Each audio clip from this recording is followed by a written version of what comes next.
ओम नमो भगवते वासुदेवाय। ओम नमो भगवते वासुदेवाय। ओम नमो भगवते वासुदेवाय। ओम अज्ञानतिमिरान्धस्य ज्ञानाञ्जनशलाकया चक्षुरुन्मीलितं येन तस्मै श्रीगुरुवे नमः। नमो ॐ विष्णुपादाय कृष्णपृष्ठाय भूतले श्रीमते भक्तिवेदान्त स्वामिनिति नामिने। नमस्ते सारस्वते देवे गौरवाणी प्रचारिणे निर्विशेष शून्यवादी पाश्चात्य देशतारिणे। जय श्री कृष्णा चैतन्य प्रभु नित्यानंद श्री अद्वैत गदाधर श्रीवासादि गौर भक्तवृंद। हरे कृष्णा कृष्णा कृष्णा हरे हरे हरे राम राम राम हरे हरे। जगत गुरु श्रील प्रभुपाद की जय। भगवत वाणी भगवत गीता जी की जय। गुरु महाराज की जय।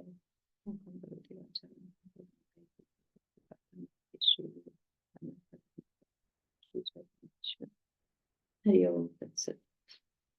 हरे कृष्णा। सभी लोगों को मेरा सादर प्रणाम और आप लोगों का बहुत बहुत स्वागत है आज के हमारे इस सत्र में, जिसमें हम पढ़ने जा रहे हैं भगवत गीता जी के 10वें अध्याय के। हम लोग आज पढ़ेंगे 35 श्लोका, है ना। कल तक हम लोगों ने 34 श्लोका पढ़ लिया था। आज हम 35 श्लोका को पढ़ेंगे। तो जो भी माता जी वॉलंटियर करना चाहे मेरे साथ कर सकते हैं।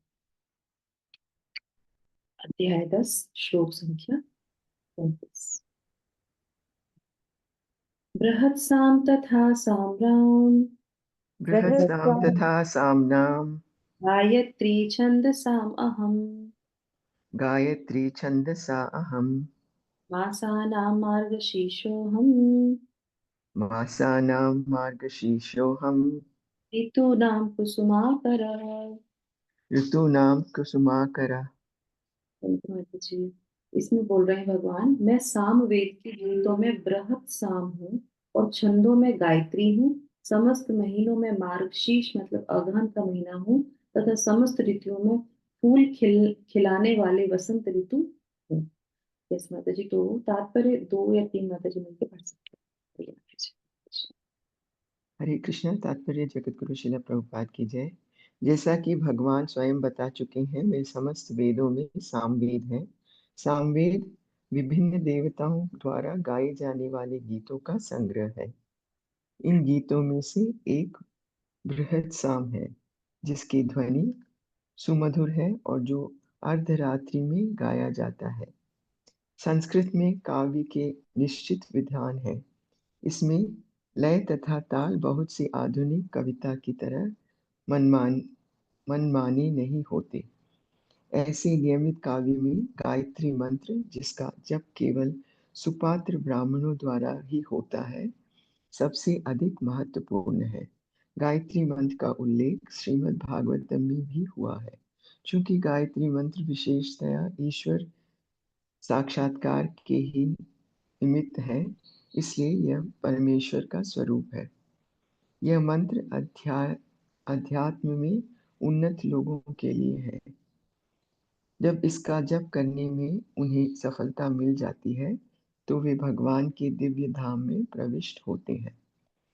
गायत्री मंत्र के जप के लिए मनुष्य को पहले सिद्ध पुरुष के गुण या भौतिक प्रकृति के नियमों के अनुसार सात्विक गुण प्राप्त करने होते हैं। वैदिक सभ्यता में गायत्री मंत्र अत्यंत महत्वपूर्ण है और उसे ब्रह्म का नाद अवतार माना जाता है। ब्रह्मा इसके गुरु हैं और शिष्य परंपरा द्वारा यह उनसे आगे बढ़ाता रहा है। हरे कृष्णा। कोई और पढ़ना चाहेगा? हरे कृष्ण। पूरा कर हरे दूं? कृष्णा। मासों में आहन मार्गशीर्ष मास सबसे उत्तम माना जाता है, क्योंकि भारत में इस मास में खेती से अन्न एकत्र किया जाता है और लोग अत्यंत प्रसन्न रहते हैं। निसंदेह वसंत वसंत ऐसी ऋतु है जिसका विश्व भर में सम्मान होता है, क्योंकि यह ना तो बहुत गर्म रहती है ना सर्द, और इसमें वृक्षों में फूल आते हैं। बसंत में कृष्ण की लीलाओं से संबंधित अनेक उत्सव भी मनाए जाते हैं। अतः इसे समस्त ऋतुओं में से सर्वाधिक उल्लासपूर्ण माना जाता है और यह भगवान श्री कृष्ण की प्रतिनिधि है।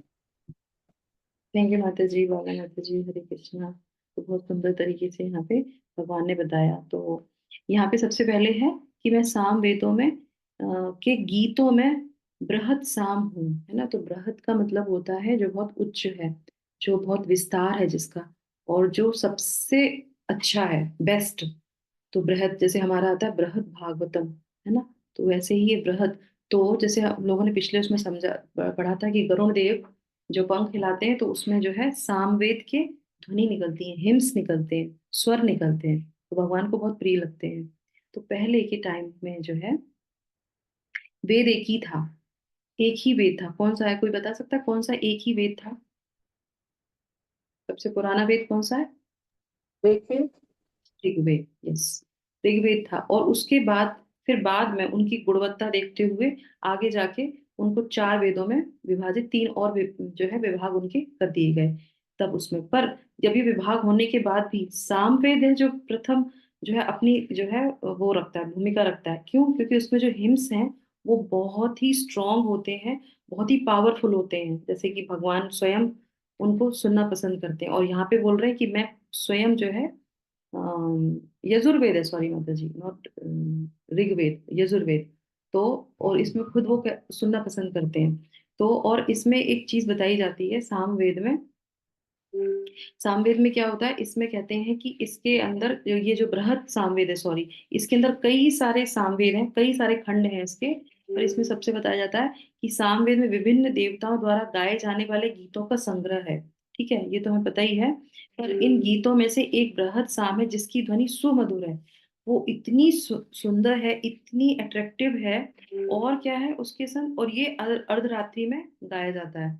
तो जब ऐसे गाते हैं तो उसकी एक अलग ही जो है पोटेंसी होती है ना। जैसे हम मान लीजिए कि जैसे हम लोग कोई गीत गाते हैं, है ना। तो गीत गाते हैं तो उसका एक काल भी होता है। जैसे कोई राग गाते हैं तो आपने देखा होगा संगीत में राग होते हैं, तो राग का एक विशेष कुछ ध्वनि होती है, कुछ शब्द होते हैं, इसमें ये वाला शब्द लगेगा, इसमें ये वाला अक्षर आएंगे, और उसके अलावा और कुछ नहीं आएंगे। तो उसी से मिलके पूरा राग तैयार किया जाता है। फिर उसका एक काल भी होता है, ये मध्याह्न का राग है, ये रात्रि का राग है, ये मॉर्निंग का राग है, इस तरीके से ये वर्षा का राग है, ये अग्नि का है ना। जैसे कौन थे वो जो गाते थे जिससे अग्नि दीपक जल जाते थे? दीपक राग, राग दीपक, तानसेन गाते थे। हाँ, तानसेन गाते थे, वो तो सारे राग गाते थे। तो किसी चीज से वर्षा हो जाती थी। तो इस तरीके से कई सारे ऐसे राग हैं। तो इसमें भी ऐसे बताया जाता है कि ये इतना सुंदर है, इतना सुंदर है। तो ये जो है इस इससे चीजों से और एक चीज में बहुत आती है यहाँ पे। ये जो ये जो गीत है, इसमें जो है सारे गीतों में सबसे जो है जैसे हमारा गोपी गीत गाते हैं, है ना। तो गोपी गीत कितना सुंदर लगता है, सबको बहुत मन भावना लगता है ना। मंदिर जाते हैं तो गोपी गीत छोड़ने का मन नहीं करता है, क्योंकि डेली वहां पे गाया जाता है, संडे को तो विशेष तौर से। तो गोपी गीत को भी जो है गोपियों ने रात में गाया था। तो आप देखेंगे हम लोग जो है शयन के टाइम पे भी लोग, बहुत से लोग गोपी गीत गाते हैं, भगवान को सुनाते हैं।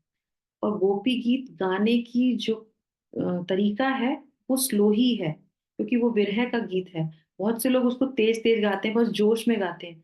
तरीका वो नहीं है जोश में गाने का, क्योंकि अच्छा लगता है तो उसको अपनी तरीके से गा लेते हैं। पर शास्त्रों में विधि बताई गई है, ये राग का यही मूड है, इसको इस समय गाना चाहिए, इस भाव में गाना चाहिए। तो गोपी गीत जितने विरह भाव में गाएंगे, क्योंकि वो विरह की पीड़ा है, गोपियों की विरह होने, जब वो अलग हो जाती हैं उनसे, तो वो गाती हैं, और वो रात में ही गाती हैं।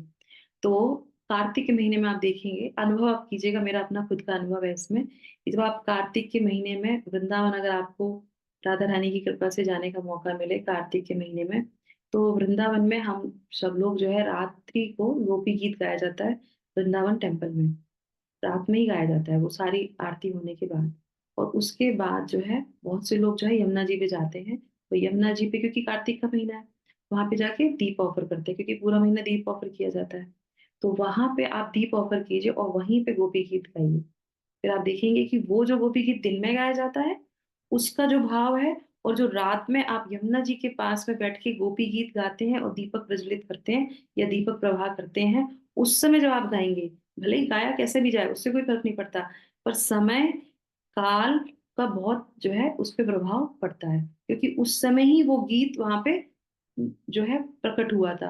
रात्रि की बेला में, गोपियों के द्वारा, विरह के समय, और यमुना जी के पास। तो जब स्थान, समय और सब कुछ मूड सब कुछ वैसा ही हो, और अब तब आप ऐसा वो गाते हैं, तो उसका प्रभाव अत्यंत जो है प्रभावशाली होता है। तो इसलिए यहाँ पे बताया जा रहा है कि इसके कुछ टर्म्स होते हैं। तो हमें इससे ये जानने को मिलता है कि जो राग हैं, जो ध्वनि है, जो हिम्स हैं, जो समय जो की होती है उसी समय गाना चाहिए। जैसे हम लोग भगवत गीता पढ़ रहे हैं सुबह के समय, सतोगुण में रह के कर रहे हैं, तो उसका प्रभाव अलग होगा।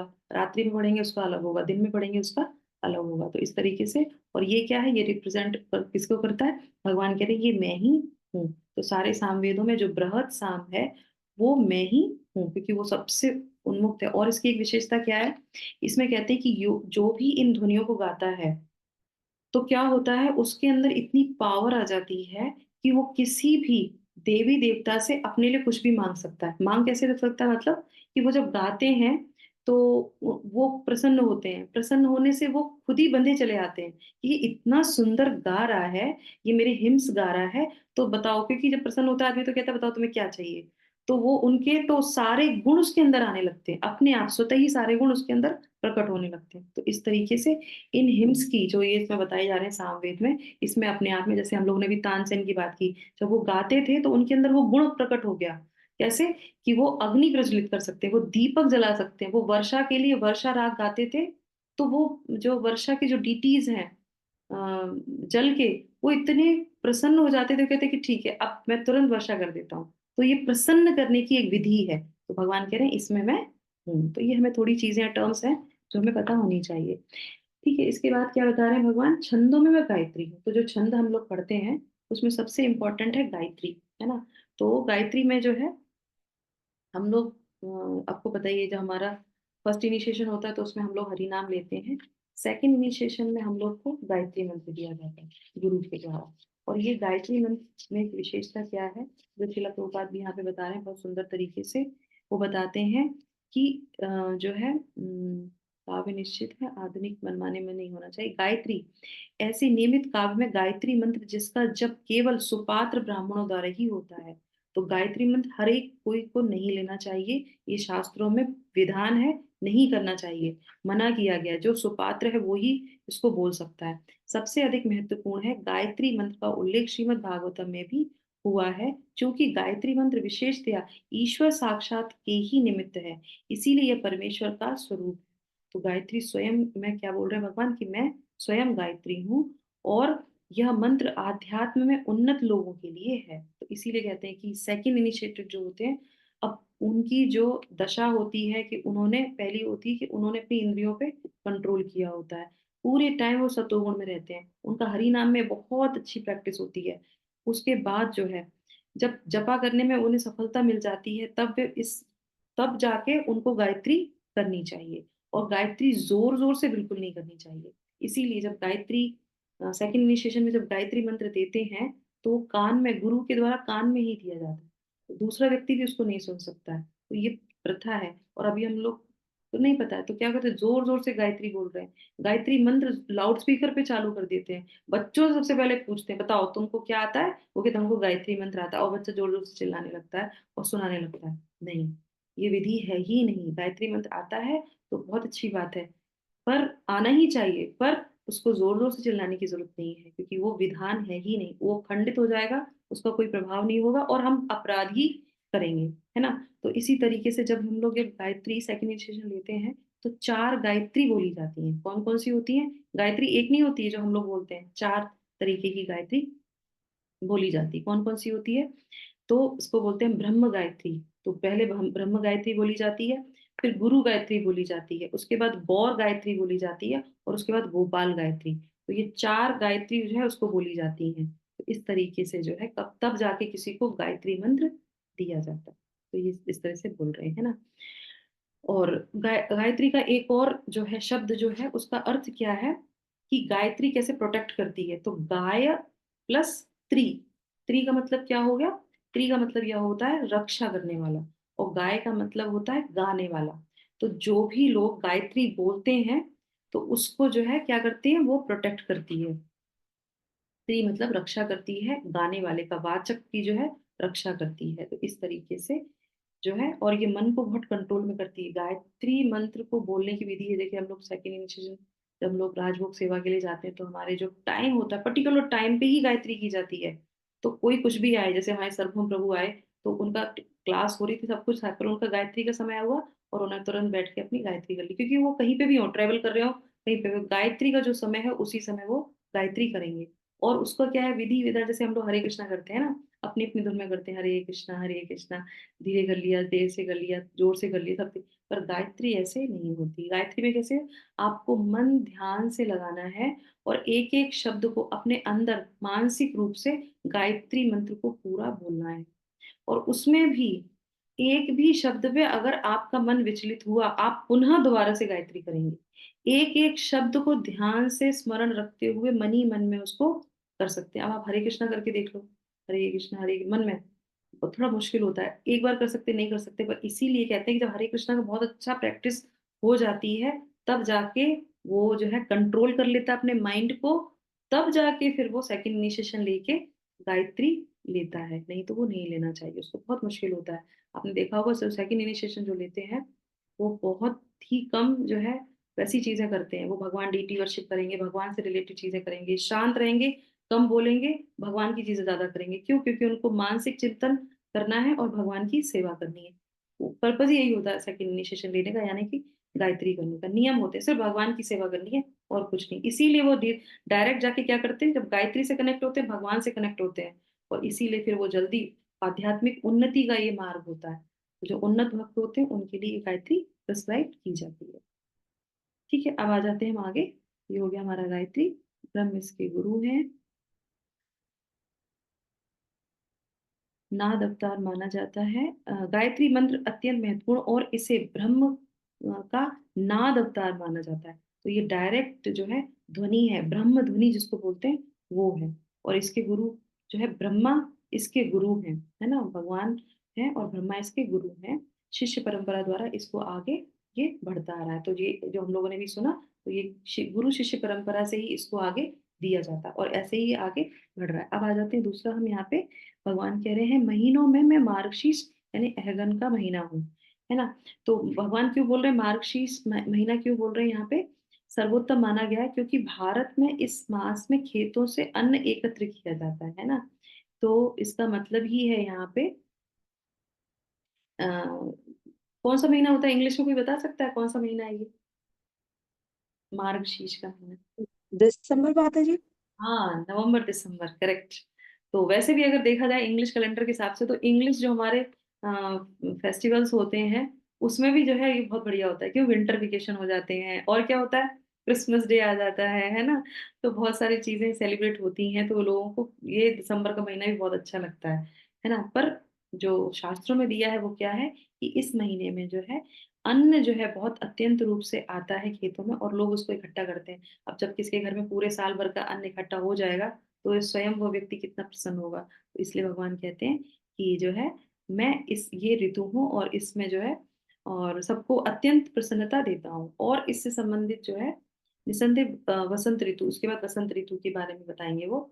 ठीक है, तो अब आप मुझे बताइए कि जो मार्गशीर्ष जो है होता है इस महीने में जो है, और भी बहुत सी इंपॉर्टेंट चीजें हुई थी, कोई बता सकता है मार्गशीर्ष? गीता जयंती।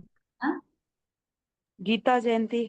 बोल, वेरी नाइस। माता जी ने सही पकड़ लिया कि ये जो है गीता हम पढ़ रहे हैं तो इसी से करेक्टेड है। तो ये हमारे जो शुक्ल पक्ष की एकादशी आती है मार्गशीर्ष महीने में, उसमें यही गीता जो है बोली गई थी अर्जुन को। Very nice. और जो है ये जो है इसमें जो है मार्गशीर्ष में जो कात्यायनी व्रत भी आता है, जब हमारा कार्तिक खत्म होता है अक्टूबर में, अक्टूबर नवंबर में कार्तिक खत्म होता है, उसके बाद कात्यायनी व्रत होता है। कात्यायनी व्रत किसने रखा था? राधा रानी ने, और अपनी सखियों के साथ जो है भगवान कृष्ण को जो है प्राप्त करने के लिए पति के रूप में प्राप्त करने के लिए वो व्रत रखा था। तो बहुत से लोग कात्यायनी व्रत भी रखते हैं, ब्रज में रखते हैं, ऐसा ब्रज में ये ट्रेडिशन है तो उसमें रखते हैं। तो ये इसी मार्गशीर्ष महीने में ही आता है, तो इस तरीके से वो भगवान को प्राप्त करते हैं। तो इस तरह इसकी जो है इम्पोर्टेंस यहाँ पे बताई जा रही है। ठीक है, अब इसके बाद आ जाते हैं, इसके बाद में एक छोटा सा एक छोटी सी हम लोग गेम खेलेंगे, तो उसके लिए आप रेडी रहिएगा अगर टाइम परमिट करता है तो। उसके बाद बोलते हैं वसंत ऋतु, है ना। तो वसंत ऋतु में जो है भगवान यहाँ पे क्या बोल रहे हैं कि ऋतुओं में मैं वसंत ऋतु हूँ। क्यों? क्योंकि इस ऋतु में क्या होता है, सारे पुष्प खिलते हैं, बहुत सुंदर वसंत होता है ना, वसंत पंचमी जिसको बोलते हैं। तो इसमें जो है, और भगवान की कई सारी, शिला प्रभुपाद लिखते हैं कि ये इतना सुंदर जो है ऋतु होती है। तो हमने महीने के बारे में जान लिया, हमने ऋतु के बारे में भगवान ने बता दिया हमको, हमको भगवान ने जो है वेदों के बारे में बता दिया कि कौन कौन सा मैं हूँ। तो यहाँ पे जो है किसी में बहुत गर्मी होती, किसी में बहुत सर्दी होती, पर बसंत ऋतु बहुत अच्छी है, ना सर्दी सर्दी होती है ना गर्मी होती है। तो इसमें जो है सारे फल फूल खूब फूलते हैं, और बहुत सारे जो है ब्रज में जो है लीलाएं हुई है भगवान की। तो बसंत ऋतु में झूलन लीला हुई है भगवान की। बसंत ऋतु में जो है वसंत रास हुआ है। इस रास में क्या होता है कि सारी सखियां कृष्ण भगवान को जो है हाथों में कोई कुमकुम लेती हैं, कोई हल्दी लेती हैं, कोई कई सारे फ्लावर्स से जो कलर बनाती हैं, और भगवान को खूब उनके ऊपर जो है गिराती हैं, फूलों की होली करती हैं। ये होली नहीं है, तो ये वसंत ऋतु में जो वसंत रास है, और भगवान को खूब भिगोती हैं। भगवान बहुत प्रसन्न होते हैं। राधा रानी आके काजल लगाती हैं, मतलब उनको उनसे ही मिलके वो खूब प्रसन्न होते हैं। फिर भगवान खुश खुश होके क्या करते हैं, अपनी उत्तरी दे देते हैं। फिर घर जाते हैं, जब वो लौट के, जब वो खेल के जब घर जाते हैं, तो क्योंकि वो तो भगवान है, सबको आनंद प्रदान करते हैं, घर जाते हैं तो सारे देवी देवता उनके ऊपर वर्षा करते हैं, फूलों की वर्षा करते हैं कि भगवान सबको आनंद प्रदान कर रहे हैं, क्योंकि उन्हीं से ही सारी सृष्टि हुई है, उन्हीं से ही सारी प्रकृति हुई है। सारे फूल उनके लिए आए। तो बसंत ऋतु में जब सारे फूल आए, तो हमें हर फूल को देख के क्या मन में आना चाहिए कि ये फूल हम भगवान को कैसे चढ़ाएं, इस मौसम में ये फूल खिलाए, ये खुशबू है, तो इसको हम भगवान को कैसे चढ़ाएं। तो देखिए आप, जब हम लोग का कार्तिक का महीना लास्ट होता है, लास्ट में तो 4-5 दिन होते हैं जो भीष्म पंचक जिसको बोला जाता है। तो उन 5 दिनों में हम वेराइटी ऑफ फूल अलग अलग तरीके से भगवान के अलग अलग जो है जो है शरीर पे उनको अर्पित करते हैं, इत्र करते हैं, और जो है बेलपत्र करते हैं। उसके बाद चंपा का फ्लावर अर्पित करते हैं, बेला का फ्लावर अर्पित करते हैं, हिबिस्कस का फ्लावर अर्पित करते हैं। तो उसका एक सिग्निफिकेंट है। तो भगवान को अलग अलग तरीके के फ्लावर, अलग अलग तरीके के खुशबू हमको अर्पित करनी चाहिए। क्यों? क्योंकि सब में भगवान ही है, उन्हीं की वजह से सब कुछ है। भगवान कहते हैं वसंत ऋतु में मैं स्वयं हूँ। तो जब भी कोई फ्लावर दिखे तो हमें देखना चाहिए कि ये भगवान की वजह से है, और इसको हमें भगवान को अर्पित करना है, क्योंकि भगवान उसको बहुत ही आनंद जो है अनुभव करते हैं। और जब भगवान आनंदित होते हैं, कृष्णम तुष्टम जगत तुष्टम, तो हम लोग भी आनंदमय हो जाते हैं। ठीक है, तो अभी हम छोटा सा एक छोटी सी गेम खेल लेते हैं, 2-3 मिनट का, है ना। तो जैसे कि अभी हम लोगों ने सुना कि महीनों में, है ना, मार्गशीर्ष हूँ, और भगवान ने बताया ऋतु बताई। तो आप बताओ कौन बता सकता है 4 ऋतु हिंदी में? हम लोग को इंग्लिश में तो सब पता है, हिंदी में कौन बता पाएगा 4 ऋतु, ऋतु के नाम? ग्रीष्म को क्या क्या बोलते हैं हिंदी में? हाँ, ग्रीष्म, शीत, शिशिर, वसंत। फिर से बताइएगा। ग्रीष्म, शीत, शीत, शिशिर, वसंत, बसंत, और हेमंत भी आता है, है ना, हेमंत। हेमंत। हेमंत। हेमंत आता है इसका करेक्ट, माता जी। तो मैंने यहाँ पे लिख रखा है क्योंकि मुझे भी नहीं पता था। पर ठीक है, एक हमारी प्रैक्टिस हो जाएगी, इसी बहाने से हम पढ़ सकेंगे सब लोग साथ में मिलके। तो वसंत जैसे माता जी ने बताया, स्प्रिंग जो हम लोग बोलते हैं वो, ग्रीष्म मतलब जो हमारा समर टाइम होता है वो, गर्मी का टाइम। और उसके बाद वर्षा रह गया माता जी, मॉनसून का टाइम, तो उसमें वर्षा ऋतु होती है ना। और वर्षा शरद। हाँ, और उसके बाद शरद ऋतु, ऑटम का टाइम होता है। हेमंत जो होता है हमारा प्री विंटर, जो समय होता है प्री विंटर का, हेमंत ऋतु। और शिशिर मतलब एकदम तरीके से जो है विंटर हो गया। यस, वेरी नाइस माता जी। और महीनों के नाम कौन बताएगा मुझे हिंदी में? हिंदी में महीनों के नाम जल्दी जल्दी से सब लोग बता दीजिए, एक एक दो दो बता दीजिए, कोई बात नहीं। यस। चैत्र, वैशाख, जेठ, मास। हाँ, चैत्र, वैशाख। चैत्र, चैत्र वैशाख, जेठ। अप्रैल, हाँ? चैत्र हो गया हमारा अप्रैल। उससे पहले मार्च को क्या बोलते हैं? मार्च को फागुन। फागुन, फागुन, यस। उससे पहले फरवरी को क्या बोलते हैं? महा। माघ, माघ, माघ। हाँ, माघ, यस। और जनवरी को पौष का महीना। उसके बाद मई को क्या बोलते हैं? माता जी ने बोला था हाँ, संगीत में, वैशाख। वैशाख वैशाख। और जून को तो सब पता ही होगा, जून का तो सबको पता होगा। ज्येष्ठ।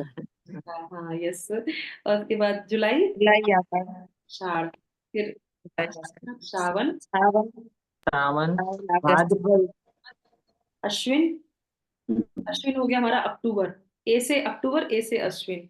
उसके बाद नवंबर, दिसंबर, यही हमारा, ये तो सबको पता होगा। कार्तिक महीना आता है। महीना, कार्तिक का महीना। और उसके बाद फिर मार्गशीर्ष का महीना। ठीक है।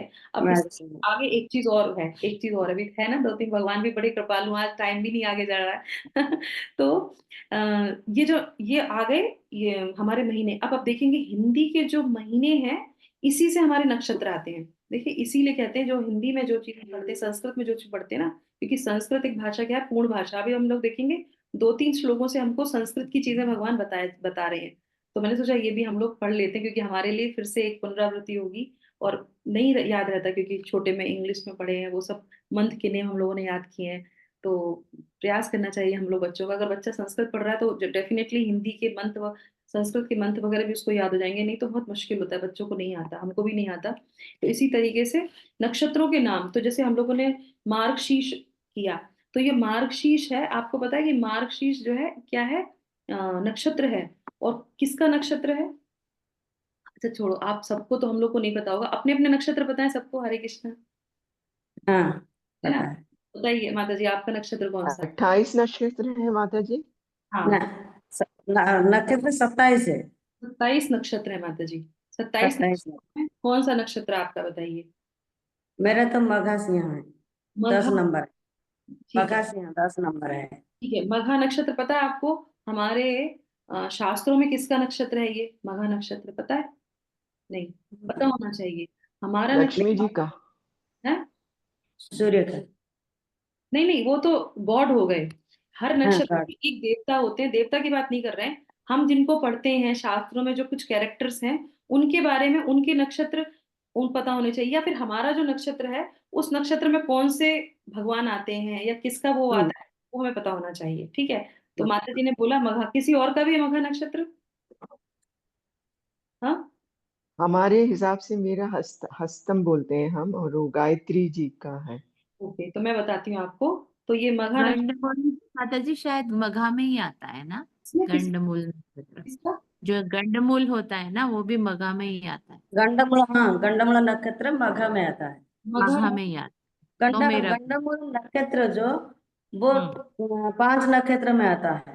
माता जी, मूल नक्षत्र अलग है। मूल वाला जो टाइम पड़ता है वो बिल्कुल अलग ही पड़ जाता है। ये जो मघा अच्छा। नक्षत्र है, ये नक्षत्र, अभी हम किसकी बात कर रहे हैं? हम बात कर रहे हैं कि हमारे जो हम पढ़ते हैं उनमें से कौन कौन से ऐसे कैरेक्टर्स हैं जिनके ये नक्षत्र हैं। तो जैसे माता जी ने बोला मघा नक्षत्र, तो आप लोग एक एक करके अपना नक्षत्र बताना। और अगर आपको पता है उसके बारे में तो ठीक है, नहीं है तो फिर मैं आपको बताऊंगी कुछ, कि कुछ के बारे में मैंने लिखा है, पूरे के बारे में नहीं लिखा। तो मघा नक्षत्र जो है, वो भीम का नक्षत्र था। भीम के साथ साथ अर्जुन का भी नक्षत्र मघा नक्षत्र था। ठीक है। यस, माता जी ने क्या बताया? माता जी ने कौन सा नक्षत्र बताया था? हस्त नक्षत्र। हस्त नक्षत्र माता जी विश्वकर्मा का नक्षत्र है। विश्वकर्मा कौन सी उसमें आते हैं? जगन्नाथ जी। ये तो जगन्नाथ, जैसे आपने गायत्री बताया, तो डेफिनेटली आपको पता होगा। तो गायत्री माता उसमें आती होंगी, उनकी डीटीज होंगी। पर ये जो है विश्वकर्मा का भी नक्षत्र कौन सा था? ये हमारा क्या मैंने एक्चुअली बोलते गूगल में पढ़ा था, हर नक्षत्र का एक देवता आपने बोला ना, हैं? तो उसमें गायत्री था। ठीक है, तो ये विश्वकर्मा भी इसके अंदर आता है। ठीक है। और किसी का कोई नक्षत्र बताइए। अच्छा बताइए, कृष्ण भगवान का नक्षत्र सबको पता होगा। हाँ, रोहिणी नक्षत्र। रोहिणी। माता जी रोहिणी मेरा भी नक्षत्र। है। वो आपका भी रोहिणी है। राधा रानी का नक्षत्र कौन सा है? अब तो राधा, राधा है। बताइए। राधा रानी का नक्षत्र, राधा रानी का नक्षत्र है कृतिका नक्षत्र। मेरे ब्रह्मजी का भी कृतिका नक्षत्र है। हरे कृष्णा। ओके। अश्विन नक्षत्र, अश्विन जो है, अश्विन जो कुमार है उनका नक्षत्र है। अभी हम लोगों ने यहाँ पे पढ़ा था, अश्विन वो कुमार पहला नक्षत्र है। का नक्षत्र है। हाँ। अब उसके बाद आ जाता है, राधा रानी का हो गया। अब आप बताइए राम जी का कौन सा नक्षत्र है? कोई बता सकता है राम जी का नक्षत्र? अनुराधा। कर्कट नहीं, कर्कट। नहीं, पुनर्वसु। पुनर्वसु जो नक्षत्र है वो राम जी, पुनर्वसु, हाँ पुनर्वसु कर्कट है। पुनर्वसु जो है वो राम जी राम। का नक्षत्र है। मेरे बड़े वाले बेटे का पुनर्वसु एक नक्षत्र है। पुष्य नक्षत्र किसका है? राम जी के बाद सीता मैया, तो सीता मैया का पुष्य नक्षत्र है। अच्छा, दुर्योधन का नक्षत्र किसी को पता है? ये अक्श्लेषा जो नक्षत्र होता है वो दुर्योधन का नक्षत्र है, ठीक है। और उसके बाद जो है युधिष्ठिर का नक्षत्र कोई बता सकता है? थोड़ा सा अंदाजा लगाइए, पता चल जाएगा। युधिष्ठिर का नक्षत्र, वो कौन थे? बड़े थे युधिष्ठिर महाराज, बड़े थे ना युधिष्ठिर महाराज? ज्येष्ठा। निष्ठा, यस करेक्ट। अंधक। नक्षत्र, यस अंधक। यस माता जी, बिल्कुल सही, करेक्ट। तो ये हो गया हमारा। और जो है स्वाति नक्षत्र, स्वाति नक्षत्र, नरसिंहदेव। हरी बोल, मेरा हरि नक्षत्र बोल। नक्षत्र है। ओके, उसके बाद जो है चित्रा नक्षत्र। देखिए हमारी जो अष्ट सखी है ना, उसमें से भी इसमें कई विशाखा हैं, चित्रा हैं, तो कई कई कई सारी सखियों का नाम भी इसमें आता मेरा है माता जी चित्रा। है। आपका है चित्रा? मेरा, हाँ। चित्रा, चित्रा का जो है नक्षत्र के वो है बृहस्पति, गुरु। तो इसमें बताया गया कि वो उनके जो है स्वामी हैं उनके, ठीक है। और किसी का कोई नक्षत्र बताइए, बताइए हरि बोल। किसी को नहीं पता अपने अपने नक्षत्र? एक्चुअली मैं नॉर्थ में कभी भी हम टेम्पल जाते थे तो कभी कोई नक्षत्र नहीं पूछता, तो नॉर्थ वालों को तो कभी नक्षत्र के बारे में ज्यादा पता नहीं होता, पर साउथ में ये कल्चर इतना अच्छा है, साउथ वालों ने कल्चर पूरा मेंटेन करके रखा है।